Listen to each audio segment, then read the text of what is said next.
Жастар тарапынан қандай кітап оқуға кеңес бересіз деген сауалдар маған жиі келеді.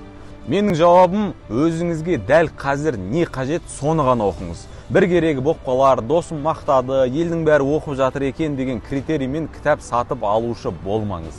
Қажет емес, от слова қажет емес вообще. Неге? Құрметті менің інілерім, құрметті 20-дағы, 18-дегі бауырым. Өмір сіз ойлағандай ұзақ емес. Өмір сіз ойлағандай бір уақыт өтпей жатқан жоқ. Яғни бұл өмірде бәріне үлгеру еш мүмкін емес. Ендеше мамандығын анықтаған, өзіне не қажеттігін түсінген жас маман болсаңыз, өзіңіздің сфераңызға қажетті кітаптарды ғана оқыңыз. Яғни өзіңіздің мамандығыңыздың нағыз профиі болыңыз. Адам деген бір жан жақты болу керек, бәрінен хабардар болу керек деген бір заманауи пәлсапаға да өз басым бір тиын қосылмаймын. Мысалға, дәрігерге тарихты терең білуі еш шарт емес. Юристке тағы бір тақырыпты бір зерттеп бас қатыруы еш міндетті емес.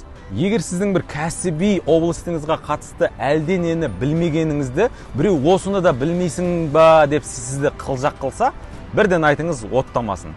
Бір отырмаған, төбесі қалмаған, қазақша айтқанда, бір ылжи эксперттерге әбден тойдық қой жігіттер.